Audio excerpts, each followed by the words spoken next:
Bienvenue dans cet épisode numéro 2 sur le podcast Half Voices.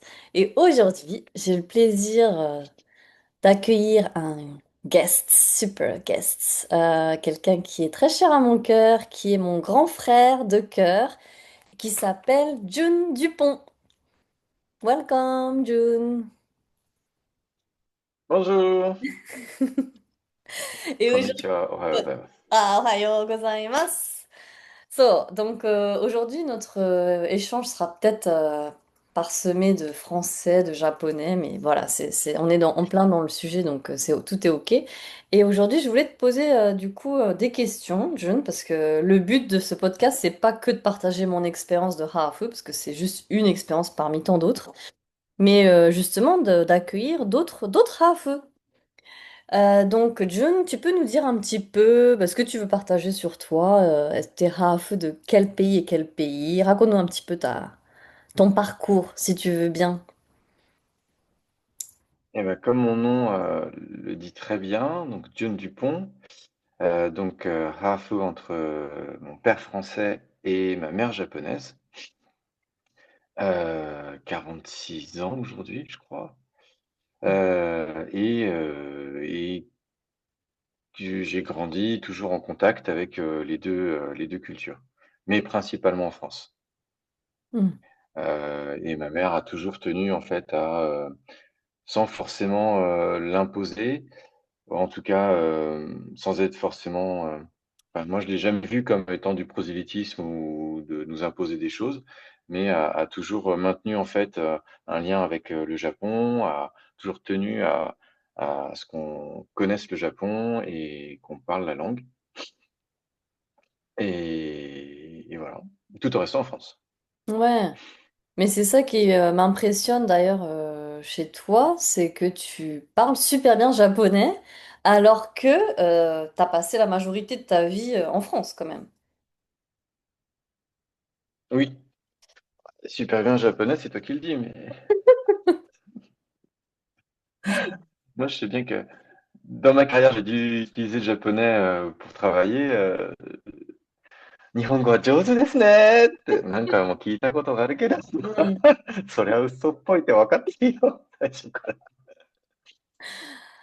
Et alors, en fait, je dis que pourquoi je disais que ma mère, elle n'était pas forcément prosélyte, c'est que par exemple, elle nous a pas forcé à aller dans une école japonaise ou à aller à l'école internationale en France, où elle n'a pas essayé d'organiser notre vie et la vie de la famille avec mon père pour que on soit totalement dans une ambiance japonaise en France.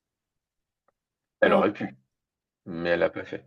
ouais, Et je sais qu'il y a, dans d'autres cas, quand on est au Japon et qu'on est half franco-japonais et qu'on a la chance d'habiter sur Tokyo, parfois il y a la volonté aussi d'inscrire dans des écoles internationales ou des écoles franco-japonaises pour mieux baigner dans cette ambiance, pas uniquement à la maison, mais aussi quand on est enfant, là où on passe le plus de temps, à savoir à l'école. hmm. Ouais. Ben, c'est vrai que moi j'ai grandi à Tokyo de 6 ans à 15 ans et j'étais dans le lycée franco-japonais. Mais c'est marrant parce que moi c'était plutôt dans le but de moi mon père il voulait qu'on garde ce lien avec la France quoi. Et il avait toujours cette idée qu'un jour on rentrerait en France donc il nous a mis dans le système français. Donc c'était pas le but de nous apprendre le japonais ou quoi que ce soit mais ouais le japonais je l'ai appris autrement on va dire avec des cours particuliers. Et, euh, et Ah avec bon? mes... Ouais. Parce qu'en fait, j'avais des cours de japonais à l'école, mais c'était pas Ouais. évident. J'avais du mal à suivre. Voilà, je me sentais en décalage avec mes autres potes à feu, quoi, justement, qui eux étaient déjà bilingues. Et Et parce qu'eux, ils étaient nés au Japon.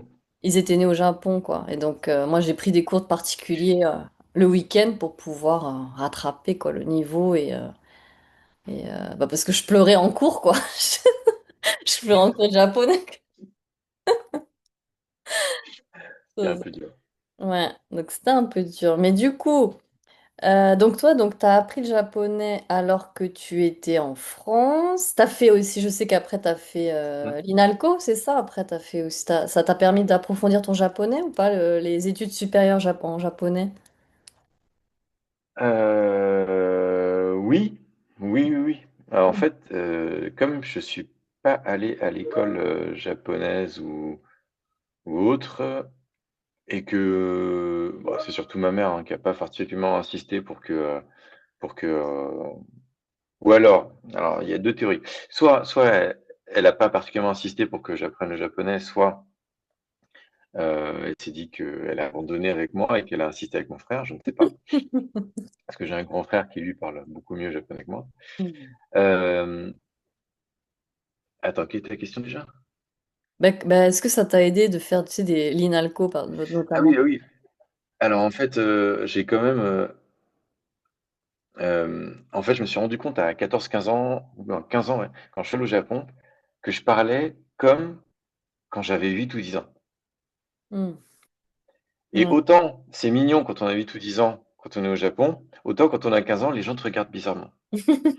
Ils disent: «Alors soit il est attardé, Ouais. soit soit il y a un problème, Je connais. soit effectivement il est étranger». Ouais, ouais. Et je me dis: «Bon, alors c'est mignon de parler avec des expressions, vraiment une langue», parce qu'en japonais, tu as vraiment cette différence de langue en fonction des âges et du sexe. Hmm. C'est J'aurais peut-être pu continuer comme ça, mais je me suis dit: «Ah quand même, c'est un peu gênant, j'aimerais bien quand même apprendre à m'exprimer un peu mieux». Donc quand je suis, entré au lycée, Hmm. j'ai choisi japonais en seconde langue. Et j'étais dans un lycée qui avait un professeur, français, qui était, un ancien de l'INALCO et qui a un savoir, très profond et qui donnait des cours de japonais. Il y avait, 1 ou 2 heures de japonais par semaine, je crois, Hmm. pour préparer le bac. Donc j'étais en japonais, à partir de la seconde. J'ai présenté japonais au bac, mais à un niveau supérieur que le niveau, enfin, j'étais en troisième langue, Ok. au lycée, mais j'ai présenté le bac en japonais deuxième langue. Anglais première langue, japonais deuxième langue. Et après j'ai commencé l'université. Après ma mère est décédée Hmm. et après son décès, je me dis quand même, hem, suite au décès ou pas, je ne saurais pas dire, mais j'avais besoin de changer totalement les études que je faisais et heu Et bah, forcément, vu que, bah, maintenant c'est comme ça que je le vois, vu que la transmission, serait forcément un peu, limitée, du fait de son décès, naturellement je me suis inscrit, à l'université pour approfondir justement toute la partie japonaise et puis surtout étudier, tout un pan de l'histoire ou de la culture que je connaissais pas forcément bien ou que j'avais toujours survolé, Ouais. ou alors que j'avais jamais, juste, connu, quoi. Hmm. D'où l'inscription à l'INALCO, Ouais. et avec la découverte de l'INALCO qui est quand même un environnement assez particulier, en tout cas il y a 20 ans, avec, tous les Français intéressés par le Japon, ceux qui sont en démarrage d'études, ceux qui sont en reprise d'études, des Japonais qui arrivent en France en échange linguistique. Hmm. Donc c'était, voilà, une immersion dans, l'apprentissage du japonais que j'avais jamais fait et que j'avais jamais eu jusque-là. Parce Hmm. que mes expériences scolaires, mis à part le japonais en langue vivante, au lycée, c'était limité à, 2 ou 3 ou peut-être, 4 passages, à l'école japonaise, quand on partait l'été avec ma mère Ouais. et qu'elle savait pas quoi faire de nous, pendant plusieurs semaines. Elle s'est dit: «Bah, Ouais. c'est parfait». Elle négociait avec l'école, elle dit: «Bon tiens». Donc j'ai fait幼-tien, j'ai fait, Shōgakko, ouais. Ouais.幼-tien, Shōgakko à chaque fois pendant 3 semaines, Ah ouais. pendant plusieurs années de suite, ouais. Dis donc, ça j'admire aussi les familles qui font ça parce que enfin, c'est pas facile, mais bon, c'est le bon moyen pour apprendre la langue, quoi. T'es en immersion totale, là. Ouais, ouais, ouais, j'ai le souvenir qu'en fait, que quand on allait au Japon, c'était l'immersion totale.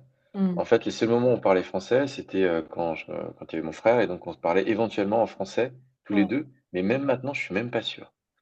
Je suis Hmm. même pas sûr que quand tout était, l'environnement, donc il y avait, ma grand-mère, ma tante, le la famille un peu éloignée, le on était au Japon et on parlait tout le temps japonais. J'ai souvenir aussi que quand mon père venait, parce que lui, il venait toujours un peu plus tard, du fait de ses congés, Hmm. il venait nous rejoindre, hem et ben, tout le monde parlait japonais. Donc lui, il devait s'y mettre aussi et Hmm. parfois, quand on était, juste avec lui, on parlait français, mais finalement, on parlait très peu français, enfant en tout cas, quand on était au Japon. D'accord. Et donc quand on allait à l'école, forcément, ben, on devait apprendre à parler japonais, avec les camarades de classe, qu'on voyait à l'extérieur, ben, on forcément, on parlait japonais. Donc Hmm. c'était une véritable immersion. Ça a été super efficace, oui. Ouais, je peux témoigner de Mmh. ça. Enfin, moi, je trouve que tu as un super niveau. Donc, moi, c'est mon avis, hein. Mais bon, après, tu as continué aussi avec ta carrière et tout à travailler dans un milieu quand même japonais avec ton travail, même si tu étais sur Paris. Ouais, ouais, ouais, ouais, c'est vrai, et toujours avec des Japonais qui venaient du Japon directement, pas forcément que des Japonais qui vivaient en France et qui s'étaient habitués à la langue et à peut-être, faire d'autres habitudes mais donc ouais, quand j'ai démarré, le travail, je travaillais dans une banque et était spécialisée pour accueillir les clients japonais, Mm. qui est toujours spécialisée quoi, qui est toujours une agence dédiée en fait pour la clientèle japonaise Mm. et j'ai fait une bonne partie de ma carrière dans le service client, pour la clientèle japonaise, dédié à la clientèle japonaise. Mm. Donc c'est vrai que c'est mais à Paris. Ouais. Donc il y avait, les interlocuteurs, tu as autant les Japonais qui vivent en France depuis des années, des Japonais qui sont de passage en France ou des expatriés. Quand je dis passage en France, c'est qu'ils vont rester moins d'un an ou un an à peine, Mm. des étudiants, des porteurs de PVT, de Working Holiday Visa, hem et effectivement, j'ai beaucoup entraîné mon japonais avec eux. Ouais. À parler, à découvrir des expressions et puis en plus à parler le japonais, business. Ouais. Le Donc keigo. trouver aussi ouais, alors c'est pas que le keigo, c'est vraiment le aussi le côté business, business, où Mm. c'est pas très poli forcément. C'est Mm. juste que c'est le la langue, enfin du business en plus du plutôt dédié, dans le monde, au fur et à mesure je me suis spécialisé, je suis devenu plus, conseiller clientèle pour les entrepreneurs, les entreprises et les professionnels et donc c'était plus le business, principalement orienté vers la restauration ou l'agroalimentaire Mm. Ah ouais, donc c'est très et technique, quoi. ouais et puis surtout c'est dans tu as de tout, tu as ceux qui sont effectivement très dans la manière d'entreprendre à la japonaise avec le keigo, avec toutes les habitudes, les règles et cetera Mm. et puis tu as le côté aussi très artisan où là, tu as l'impression de débarquer dans la campagne de ton interlocuteur et d'être dans le village du coin et là, c'est pas du tout keigo et c'est beaucoup plus vivant.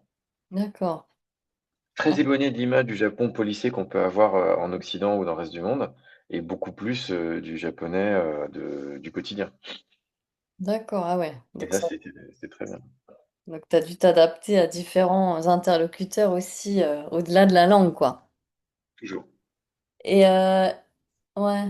Et justement, là, on a parlé plutôt de la langue, mais je voudrais aussi te poser la question par rapport à ton identité. Toi, comment tu te vois maintenant?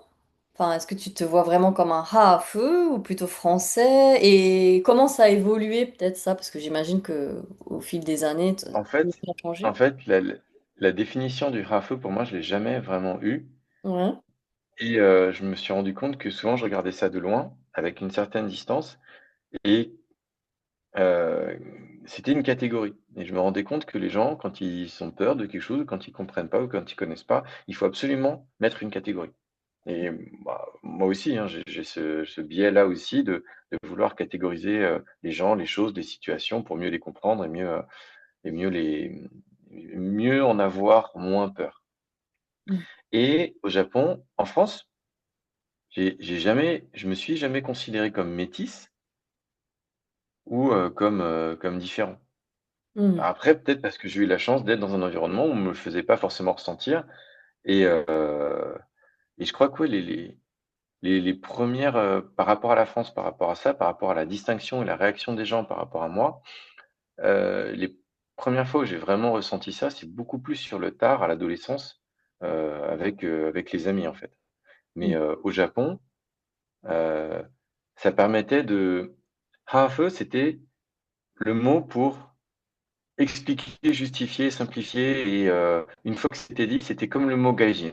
Mm. C'est c'est la catégorie et une fois que la catégorie elle est définie, ben, les gens en face sont rassurés, on peut parler d'autre chose. Mais tant que ça, c'est pas clair, Mm. tant que, en face, on sait pas si c'est japonais, si mais Hafu, non, quel pays? Mm. C'est la conversation n'avance pas. Et Mm. une fois que c'est fait, après, on peut parler de tout et n'importe quoi, on peut vraiment lancer dans quelque chose. C'est un peu moi, je voyais ça un peu comme la présentation de Messi, tu vois? Ouais, c'est ça. Tant que ça n'a pas été fait, on parlera de rien, il se passera rien. Et une fois que c'est fait, Ouais. mais j'ai jamais euh, rationalisé, compris, ou je me suis jamais posé de questions par rapport à ça, enfant, ni plus tard. C'est vraiment sur le tard où je me suis dit, mais en fait, c'est vachement raciste comme, comme fonctionnement.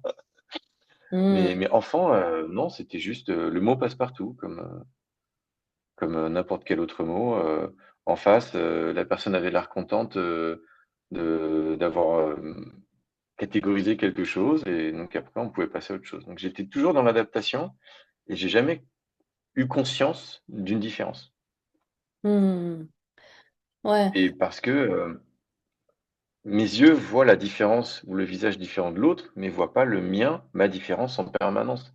J'ai jamais conscience de ma différence en permanence. Ouais.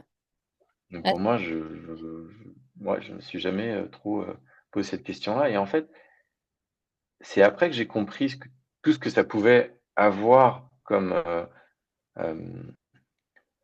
comme sens Mm. d'être à feu. Au Japon, c'est, finalement, un autre stade du Gaikokujin. Mm. Ouais. On est quand même différent. On est catégorisé. Tu pas Ouais. vraiment japonais, tu Hafu, Mm. mais t'es pas Gaijin. Donc on peut te parler quand même, Mm. mais on sait pas trop. Mais voilà, c'est C'est Hafu. ça, c'est ça, ouais. Après, par rapport à ce que c'est-à-dire de dire Hafu, enfin de dire Hafu Nihonjin, moitié-moitié, Mm. heu, moi je me ressens pas moitié japonais, moitié français. Souvent je me rappelle quand on est enfant, c'est souvent la question qu'on entend, sûrement pour toi aussi: «Tu préfères le Japon, tu préfères la France, tu préfères ta mère, tu préfères ton père?» enfin, et c'est des questions auxquelles je saurais jamais répondre. Heu, de fait, j'ai quasiment toujours vécu ma vie en France, donc en termes de culture, d'habitude, d'aisance, d'élocution, de vocabulaire, bah, je serais plus français et en même temps, ben, pour moi, être français, c'est aussi être riche de plein d'autres choses Mm. et être japonais, ça fait partie de mon identité française. Mm. Je pourrais pas le théoriser aussi bien côté japonais. Mm. Au Japon, pour moi, je serais japonais, mais qui a toujours vécu à l'étranger. Donc Ouais. quand j'arrive au Japon, c'est pas Urashimataro, mais c'est un peu ça. Mm. Parce que, j'ai, les souvenirs du Japon de Barbe Bleue, des années 80, de cette période-là. Effectivement, au début, bah, c'était toujours naturel et puis si je vais pas au Japon pendant quelque temps et j'y retourne, bah, j'ai vraiment l'impression de redécouvrir les choses à chaque fois et d'être un peu perdu. Mm. Moins maintenant parce que j'essaie d'y aller le plus régulièrement possible depuis, une dizaine d'années, au Ouais. moins une fois par an, Ouais. et puis d'amener mes propres enfants aussi au Japon. Mm. Ouais. C'est super ça aussi, je trouve que tu essayes de faire découvrir ta culture aussi, quelque part, à tes enfants, qu'ils découvrent aussi le Japon, Mm. ouais, chaque année. Mais c'est intéressant, j'aime bien. J'ai voulu t'interviewer volontairement parce que je sais que malgré que tu aies vécu la plupart de tes années en France, bah, tu as aussi ce lien fort avec le Japon. Et à la base, moi, je voulais interviewer que les Hafu qui ont vécu au Japon ou qui vivent au Japon en ce moment, justement pour cette raison que je trouve qu'on a une expérience différente en fait au Japon, en France. Parce que quand j'ai vécu en France, je me sentais moins différente aussi, je pense. Mais quand je suis au Japon, ben, on me renvoie l'image quand même que je suis différente, que je suis half, comme tu dis, quoi. Que j'appartiens à une autre catégorie. Je suis pas Mm. Gaikokujin, je suis pas Gaikokujin, mais je suis pas Fluenceujin non plus. Et quand ils arrivent à mettre cette étiquette, ah half, bah, tout fait sens, comme tu dis. Tout à coup, ah oui, Mm. ça fait sens pourquoi elle parle japonais comme ça et pourquoi elle a pas d'accent. Mais jusqu'à ce que j'ai prononcé ce terme half, ils sont un peu confus quand même. Bah, pourquoi elle parle si Mm. bien japonais alors que ça fait que 1 an qu'elle est à Kobe, tu vois? Elle est très douée. Ouais, les gens, Mais au début, est-ce ils que... étaient impressionnés, quoi. Oh, sugoi, manabu no hayai. oui, mais... 日本語上手ですね。日本語上手ですね。1年前に着いたのにすごい。J'étais là, en fait, je suis half. Donc, ma mère est Mais japonaise. Hmm. est-ce que spontanément, ils se disent, tu es Rafeu, mais japonais? Bah, en fait, ils le voient pas, moi, que je suis half à la base. Non. Mais quand tu le dis, ils se disent, est-ce qu'ils vont dire, c'est forcément Rafeu japonais, un autre pays, ou est-ce que c'est Rafeu Philippines, Ah, Corée, ou ben, pas? ben oui, oui. Quand je dis half, ils disent, ils savent que c'est japonais, quelque chose d'autre, mais ils savent pas si c'est Ouais, mais américain. l'autre côté. Ah, ben ils pensent que c'est Amerikajin ou autre chose, quoi. Ils pensent que Hmm. c'est... Donc quand je dis Fluence, bon, là je suis fière de dire Fluence parce que si j'aurais été Amerikajin en ce moment avec la politique, c'est pas terrible, là, j'avoue. Mais donc quand je dis Fluence, ils font Oh, Fluence, oh, ils adorent la France, quoi. Oh, Paris, oh, c'était. Donc tout de suite ils ont les étoiles dans les yeux. Bonjour, ils me parlent en français tout à coup. Mais ouais, c'est ça. Je me dis quand même que, tu vois, toi, moi, Hmm, on a vécu des choses avec le Japon, et en même temps, je me dis que ceux qui sont métis, Rafeu aujourd'hui, ils hmm, vivent pas la même chose. Parce que moi, j'ai le souvenir, c'est très basique. hmm, Quand j'étais petit, j'ai souvenir des sportifs japonais, tous avec des visages très différents. C'est hmm, là où c'est marrant quand on... T'as remarqué quelque chose aussi, peut-être, euh, un Français, quand tu lui parles, il fait jamais vraiment la différence entre les différents Asiatiques. hmm, Comme le Japonais fait aucune différence entre les différents Occidentaux.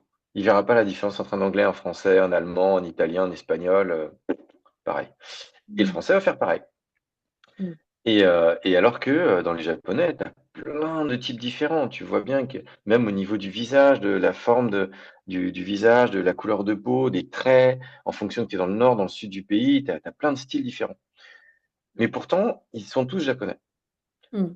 Et moi, j'ai vu le Ozumo, le Yaku, tous les grands sports quand j'étais au Japon, Koko Yaku, etc., où c'est que des Japonais. Il y Ouais. avait que un Américain et qu'en plus un Hawaïen quand j'étais petit, c'était Konishi. Mm, Après, il y avait Musashi Maru, oui. Mais ils étaient pas très nombreux et puis c'était voilà, ils étaient pas totalement occidentaux. Aujourd'hui, et t'as Osaka Naomi, ouais. t'as plein de sportifs. Mm, Alors, il y en a plein, mais j'ai oublié le nom, mais je verrai encore dans le football, dans plein de. Puis maintenant, en plus, en tant que femme politique, ouais. t'as plein d'exemples de Hafeu au Japon qui restent japonais et qui sont visibles. Ouais, c'est vrai. Mm, Alors que quand moi j'étais petit, j'ai pas le souvenir d'avoir des Hafeu visibles mm, euh, en dehors de mon environnement immédiat. ouais, ça, je connais. Et je trouve qu'il y a de plus en plus d'exemples, ce qui fait que euh, ça met du temps. je pense que ça peut générer aussi une sorte après bon, c'est un peu le principe du Japon aussi parce qu'ils sont la population diminue, mais de sentiment, tu vois, de se recroqueviller un peu. Mais c'est aussi ça être japonais, c'est être à feu aujourd'hui. Et il y a des images, il y a des exemples que nous, on n'avait peut-être pas forcément. Être à feu, quand j'étais petit, hop, tu sais, ça catégorisait, mais il n'y avait aucune idée de, de droit, Ouais. de devoir, de nationalité. Ça disait pas le droit que j'avais pas le droit de faire. Ça, c'était quand même, je trouve, maintenant, je voyais ça un peu comme une sorte de néant. Hmm. T'es Hafu, mais en fait, t'es un peu rien. Ouais. T'es pas japonais, Ouais. ça, on te l'a fait comprendre. T'es peut-être français. Allez, on peut te dire t'es Hafu, mais t'es français en fait. Ouais. Mais je trouvais qu'il y avait une notion un peu de Hafu, il pouvait pas être japonais. Hmm. Il était toujours moitié autre chose, et on parlait toujours de l'autre moitié, mais jamais de la partie japonaise parce que on n'était pas sûr pour la partie japonaise. Hmm. Et j'ai l'impression que peut-être qu'aujourd'hui, il y a peut-être, ça veut pas dire que ça va se faire, mais il y a plus de possibilités pour les Hafeux d'être reconnus aussi et d'abord comme japonais avant d'être l'autre moitié. Hmm. Et après, en réalité, enfin, moi, des personnes vraiment qui ont réussi à garder autant contact avec un pays et avec l'autre, avec les deux cultures, j'en connais très peu. On a tous, à un moment donné, pris un peu parce qu'on est resté vivre, en France, parce qu'on est resté vivre au Japon ou, encore dans un troisième pays, on a tous quand même pris un peu, plus un aspect qu'un autre, je pense. Il Ouais. y a pas de j'ai jamais vu vraiment d'égalité parfaite. Hmm. C'est vrai, c'est vrai. Et Et puis après, il y a ce côté aussi, j'aime bien où, non, effectivement, on n'est pas en égalité parfaite. Oui, on a plus, un sentiment, ou des habitudes sur une culture qu'une autre et en même temps, on est complètement entremêlés de petites habitudes, de petits trucs de l'autre culture qui ne se marient pas du tout avec la première. Mais on ne peut pas s'en empêcher. mais c'est ça qui Donc c'est fait. Ouais. parfois c'est compliqué au niveau relationnel. Moi, Hmm. je vois ça.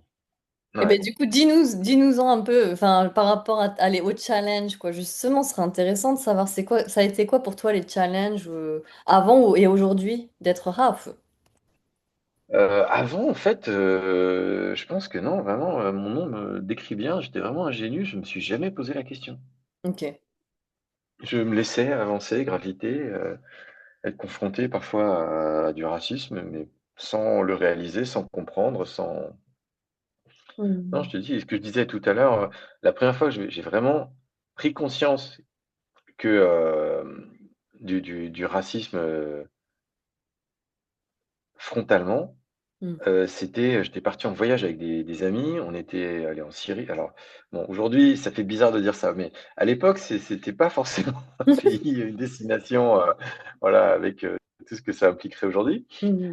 Parce que, dans mes amis, j'avais un ami qui était franco-syrien Ouais. et en fait, au retour du voyage, on s'est fait arrêter, par la police des frontières. Contrôle habituel, sauf que d'habitude, tu donnes ton passeport, tu passes le contrôle et tu passes. Là, on dit: «Venez par ici, messieurs», et on s'est retrouvés dans une salle Ouais. et là, en fait, je voyais mon ami qui était avec donc son passeport français qui présentait et qui était confronté à la police des frontières qui dit: «Mais attendez, Hajar, mais vous êtes français?» «Bah oui, regardez, j'ai mon passeport, je suis français». «Ouais, mais vous êtes français, français ou?» Et là, je l'ai vu, lui, être dans une situation de feu et de vivre le racisme. Il dit: «Bah, oui, ma mère est libanaise, non, ma mère est syrienne, mon père est libanais, mais ils sont, franco-libanais, franco-syriens et je suis né en France». «Ah oui, un peu de ci, un peu de ça, un peu de mélange là» Hmm. et j dit comme ça paraît pas violent, mais en fait, je me rappelle très bien la situation.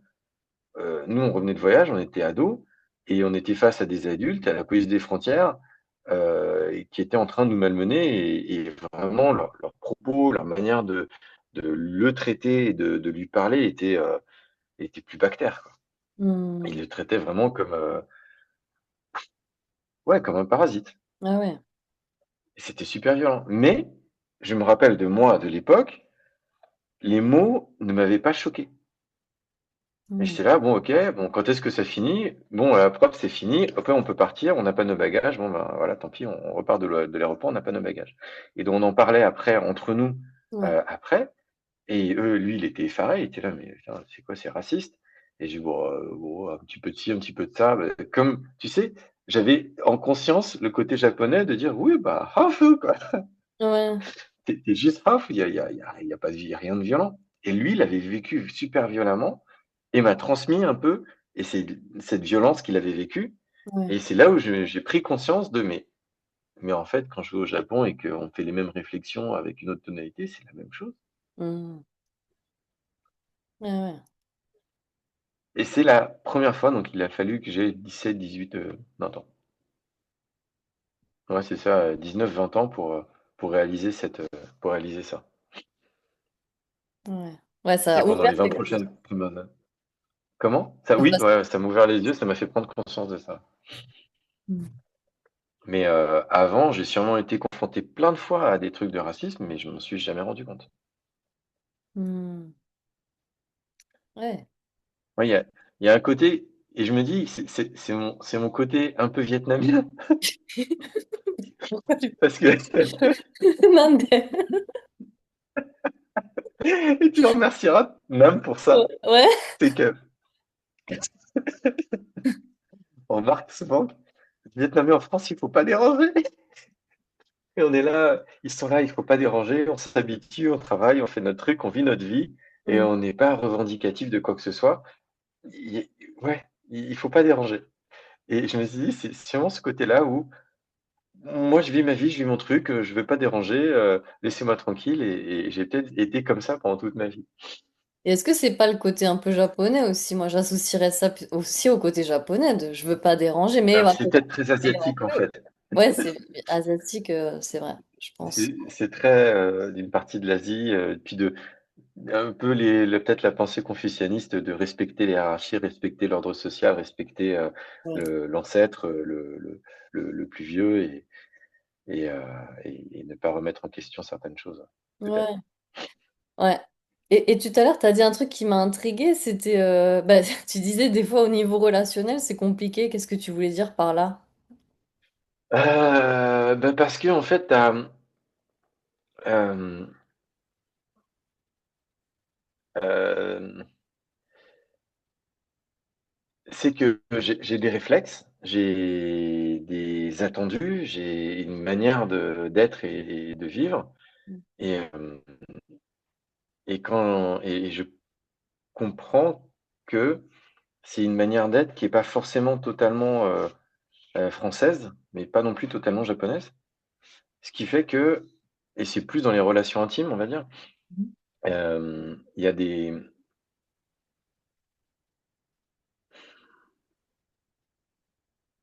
il y a des réactions de ma part qui sont pas comprises en face et que j'ai du mal à expliquer.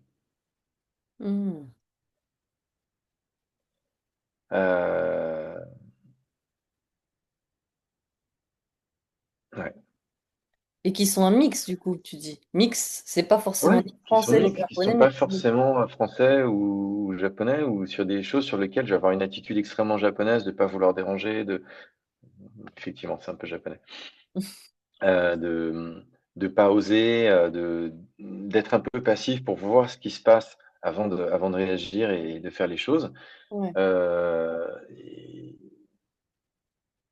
et aussi d'attendre beaucoup que il y a des évidences. Enfin,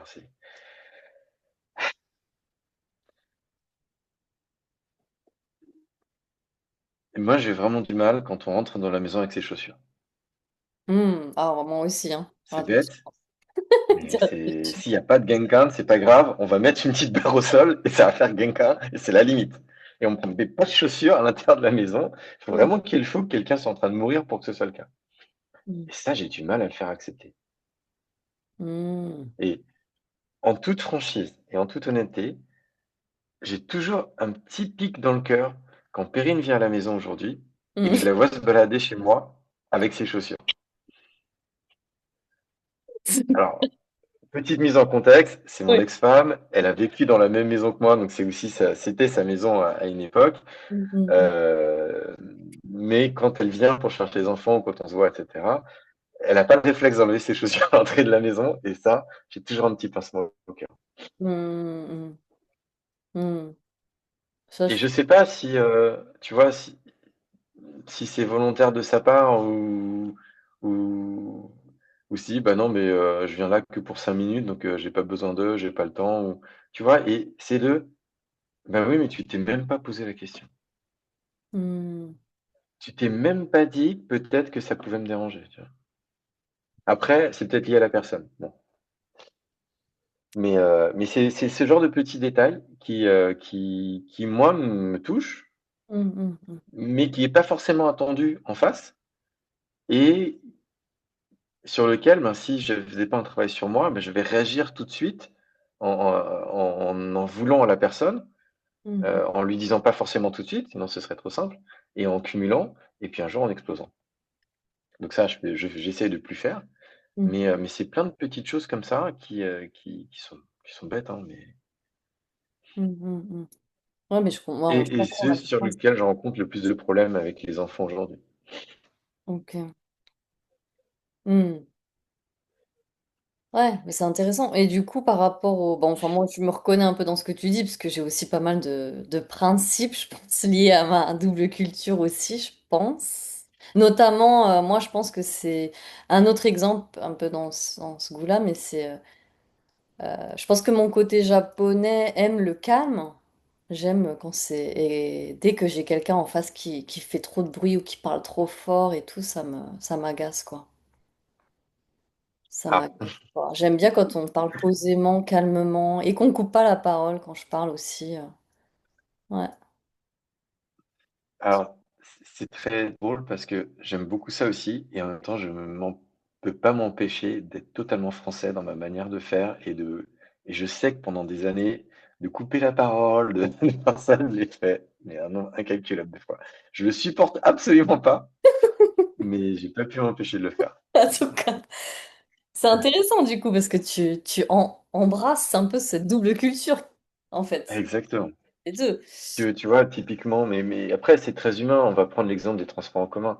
Tu vois bien que euh, moi, je suis dans les transports en commun, des gens enfin, j'en prends plus trop ces derniers temps, mais qui écoutent leur téléphone volume à fond au milieu de tout le monde, à 9 heures du matin, 8 heures du matin, qui parlent fort, Bon, j'avais l'habitude, tu vois, des transports en commun. Bon, en tout cas, j'ai toujours apprécié dans le transport en commun japonais on est calme. Mm. Et c'est toujours le contraste pour moi quand je pars de France et que j'arrive au Japon. Je quitte Roissy, qui est un chaos monumental, pour arriver dans tout est feutré. Et tu sais, t'arrives, en plus, ces derniers temps, j'arrive souvent à Haneda, et t'arrives au terminal tout au bout avec le vol Air France, il faut traverser tout l'aéroport, tout est feutré, t'as de la moquette, tout est calme, t'as des petites voix qui disent attention, si, si, mais tout est très très calme et c'est très long. Et c'est tellement un contraste. Et c'est pas le Japon, hein. Je sais que le Japon, il est pas comme ça non plus, enfin, c'est énormément de vie, il y a des marchés, enfin, c'est tout aussi expressif, mais ce passage-là, dans ce chemin, après être passé par le chaos de Roissy, et à l'inverse, quand tu quittes l'aéroport de Tokyo et que tu arrives à Roissy, et le chaos inverse, ouais. Et en même temps, je coupe la parole. Et t'aimes débattre et t'aimes... ça, je sais que t'as le côté bien français de j'aime bien débattre. Dire Moins, moi maintenant. Ah. moins maintenant. Mm, Je mm, mm. sais que c'était beaucoup plus vivant à 20 ans parce que j'avais l'impression finalement de, parmi les paroles relativement peu communes ou peu nombreuses qui sont restées avec des échanges avec mon père, Mm. une phrase, une année qui m'a dite Ouais. euh, est restée assez gravée en moi, il y a toute une anecdote que je ne vais pas raconter parce que c'est un peu long, Mm. mais il m'a dit, voilà, est-ce que tu veux gagner ou est-ce que tu vas avoir raison? Hmm. Et je me suis rendu compte qu'en fait, pendant très longtemps, j'ai voulu avoir raison. Que gagner était l'équivalent de avoir raison. Et Hmm. donc, souvent, ce qu'on voit dans les débats, et quand on se met à débattre de manière infinie en France entre personnes, c'est qu'on a souvent, on pense qu'on a raison, et on a envie de, de faire admettre à l'autre Hmm. qu'on a raison. Hmm. Et en plus de l'admettre, il faut qu'il le vive dans toutes les cellules de son corps. Et en fait, est-ce que c'était si important que ça? J'ai le souvenir d'avoir, ouais, des échanges de débats sur mais n'importe quoi, mais parfois ça pousse à la mauvaise foi. Moi, j'ai le souvenir d'une soirée, une fête de musique, en plus, c'était avec des copains de la fac, de l'INALCO, donc Hmm. avec des franco-japonais, des japonais, avec des français aussi, et où on a fini une soirée où, tout le monde était parti se coucher. J'étais resté avec Nadine, une copine, et j'étais le prince de la mauvaise foi, parce que je voulais avoir raison. Et j'ai dit: «Mais c'est pas possible, on peut pas vivre comme ça, ça sert à rien». Mais le prince de la mauvaise foi, hein, mais enfin bref.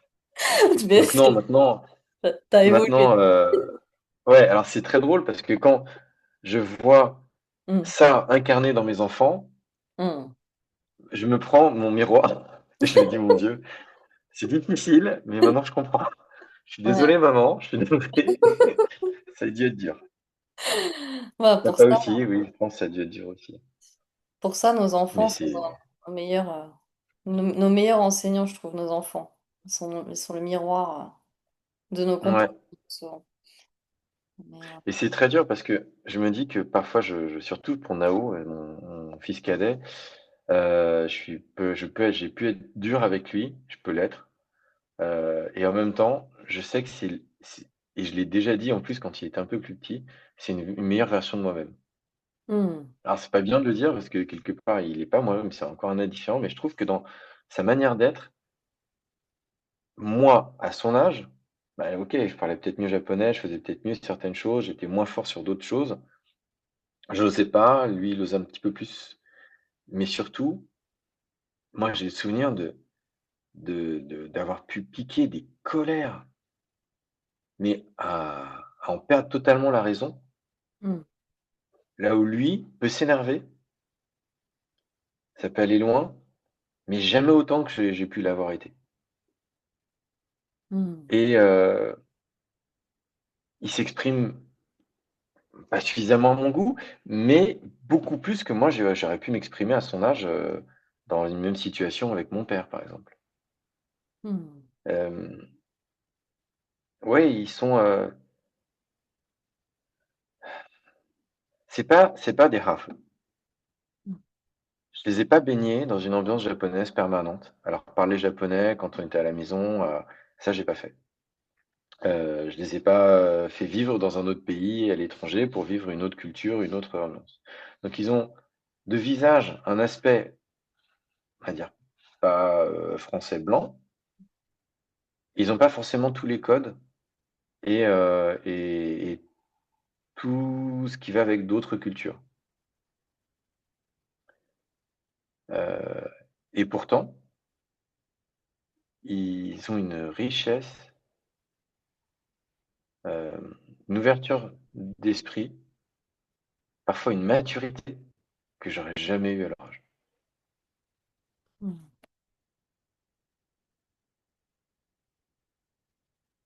Mais il me leur manque plein de codes. Quand on va au Japon, c'est compliqué. Tous Ouais. les petits codes, toutes les petites habitudes, tous les petits trucs là qu'ils ont pas. Mhm. Et justement, ça, bon, ça va peut-être ouais, une des dernières questions, allez, parce que je sais que le temps file et on a tellement de choses à se dire, mais ça m'intéresse de savoir justement, bah, comme on parle de tes enfants, justement, euh, est-ce que c'est important pour toi? Moi, j'imagine que oui, parce que tu les amènes au Japon régulièrement, mais est-ce que c'est important pour toi de leur transmettre en fait cette Ouais, culture japonaise? ouais. Alors au-delà de la culture japonaise, ce qui était important pour moi, c'était de leur transmettre tout court. Ça, je me suis bien rendu compte que la transmission, c'était quelque chose de très important. Mm. Hem et Et c'est frustrant parce que la transmission, finalement, elle se fait très facilement quand l'enfant est malléable et c'est le moment où j'ai pas pris conscience de ça, où je l'ai pas suffisamment, fait, où j'ai pas insisté. Et l'enfant est malléable dans le sens quand il est jeune, quand, il découvre, quand on lui donne justement, les outils pour découvrir le monde, et ben, c'est le moment de donner les différents outils, pas que les outils, que tu vas voir en France, mais aussi d'autres outils. Et ça, je l'ai peut-être pas suffisamment fait, Mm. parce que j'en avais pas conscience, parce que j'étais, moi-même pris dans mes propres problématiques, personnelles, et parce que aussi alors c'est aucun reproche dans ce que je vais dire, mais c'est que on a éduqué avec mon ex-femme, nos enfants ensemble et que des moments j'ai baissé les bras ou j'ai pas su lui faire comprendre à mon ex-femme que pour moi ça c'était important et que j'avais besoin d'aide pour y arriver. Mm. Et voilà. Et ce qui fait que maintenant, ils sont dans une phase où c'est à eux de choisir ce qu'ils veulent prendre Mm. ou pas. Ils ont plus d'obligation. Oui, en tout cas, ils en ressentent pas l'obligation, et c'est un moment frustrant parce que c'est un moment où j'ai de par les choses de la vie, les gens qui s'en vont, hem est arrivé un moment dans ma vie où je me sens quand même plus proche de la fin que du début. Heu, c'est un moment où, j'ai d'autant plus envie de transmettre Mm. et je suis d'autant plus confronté à la frustration que je n'ai pas forcément, des gens à l'écoute en face Mm. ou, dans l'acceptation de ce que je veux transmettre et donc parfois c'est dur, ouais. Mm. D'accord. Mais après, il peut y avoir un moment même, enfin, comment dire, autour de moi, j'ai aussi des rafos ou des multiculturels qui ont connecté avec une culture plus tard aussi, donc rien n'est impossible. Enfin, déjà, tu les fais baigner, mais peut-être qu'ils voudront découvrir par eux-mêmes. Oui, alors ça, ils veulent découvrir, ça, c'est bien le en fait, j'ai transmis une chose. Le Japon, c'est les vacances. Ouais. C'est la seule chose que je leur ai vraiment transmise, c'est que pour moi, le Japon, c'était les vacances, c'était l'été. On allait au Japon, j'ai connu le Japon, j'ai jamais connu le Japon en hiver, en fait. Mm. La montagne au Japon, j'y suis jamais allé. Enfin, la montagne avec de la neige et tout ça au Japon, j'ai jamais connu. J'ai dû aller dans ma vie, en tant enfant, une fois en hiver et je m'en rappelle pas. Mm. Sinon, c'est toujours l'été, c'est toujours Natsume, c'est toujours, les Semi no Nakigoe, c'est Mushiatsui, c'est Taifuu, c'est, Natsubasho, c'est, Koukoyaku, c'est plein de marqueurs Mm. saisonniers de l'été Ouais. et c'est aussi les vacances et c'est les gens travaillent pas forcément, ils sont aussi en vacances, donc on fait des choses, voilà, c'est un peu la liberté, et les vacances. Et pour l'instant, pour mes enfants, le Japon, c'est ça, c'est les vacances.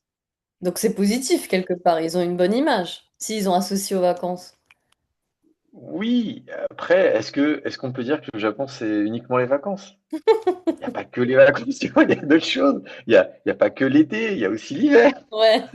il y a le printemps, il y a toutes ces périodes-là et ça ouais, de fait, je les ai amenés, je crois une fois en hiver. Mm. Une fois, effectivement, on est partis tous les 4 en hiver, au mois de février, on voyait de la neige, sur, les montagnes Ouais. et il y avait les cerisiers en fleurs. Après, c'est Kawazu, donc tu la neige et les cerisiers en fleurs dès le mois de février, Ah c'est ouais, assez c'est unique sympa. Mm. et c'est la seule fois. Sinon, pour eux, le Japon, c'est les vacances, c'est pas d'obligation, on fait plein de choses, il fait chaud, Mm. c'est un peu Disneyland, en fait. Ouais. Bon, après, des fois, ça suffit pour initier un truc. Enfin, parce que moi, ça a commencé comme ça avec mes filles. Je les amenais au Japon, je les avais amenées 2 étés. Et depuis, bah, Amy, ma grande, elle a eu envie de vivre au Japon, quoi. Donc, c'est Ah bah juste, oui, il a suffi de ça. parce que elle s'imagine que vivre au Japon, c'est les vacances toute l'année. Ouais, mais c'est pas grave. À la rigueur, c'est pas grave parce que du coup, C'est vrai.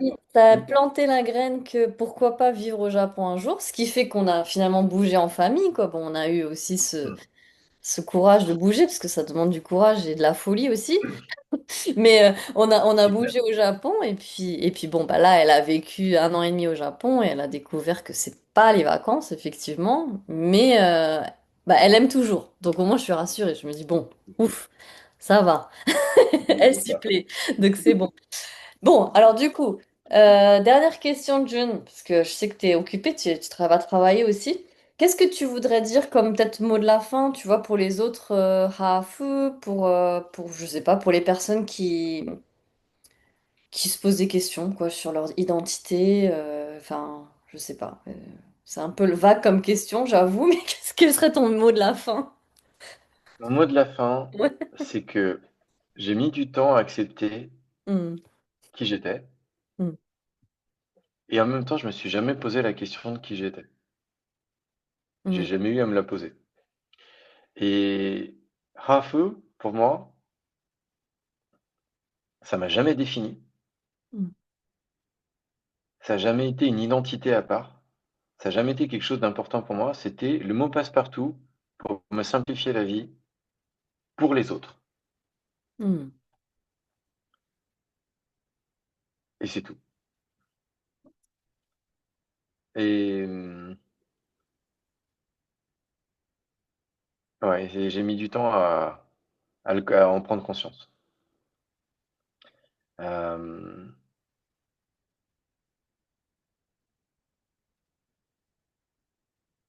le mot de la fin, Hmm.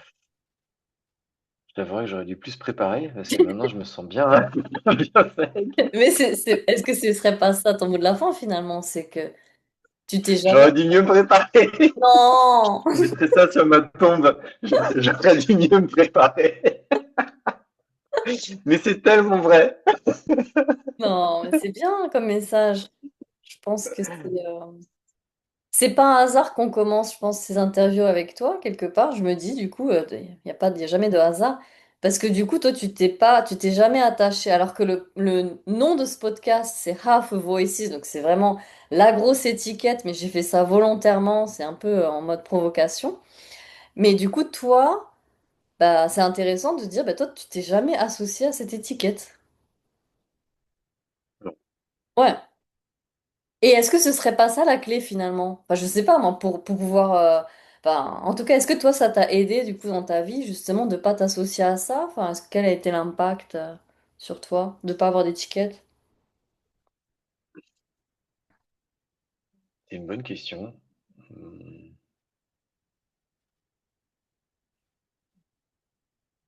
en fait, tout dépend si tu restes avec les personnes qui t'ont mis l'étiquette. Hmm, Tu vois, si tu gravites toujours autour des personnes qui ont besoin de cette étiquette-là à te coller sur la tête, eh ben, ils vont te la renvoyer en permanence. hmm, Et je remarque que dans ma vie, finalement, à part un nombre très limité de personnes qui doivent tenir sur le doigt de ma main, euh, bah, il y a beaucoup de gens que j'ai rencontré énormément de personnes, surtout par mon travail ces 20 dernières années. Mais chaque fois que j'allais au Japon, j'ai rencontré beaucoup, beaucoup de gens dans l'avion, des personnes que j'ai jamais revues et pour qui l'étiquette est importante, mais que j'ai jamais revues, ou hmm, rarement. Donc pour moi, bon, bah, j'ai donné l'étiquette, ok, prends le ticket hmm, et on passe à autre chose. hmm. Donc c'était peut-être ça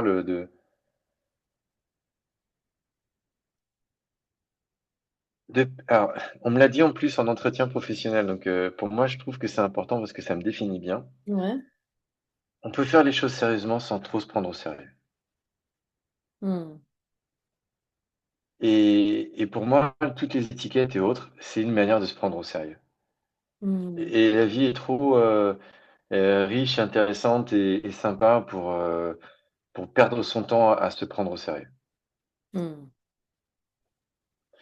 Et ça veut pas dire qu'il faut se transformer enfin, souvent, quand on dit ça, et hmm, ça, je l'ai eu dans mon entretien professionnel il y a encore un mois, pour l'interlocuteur en face, ne pas se prendre au sérieux, c'est-à-dire égal être un bouffon, être le bouffon du roi.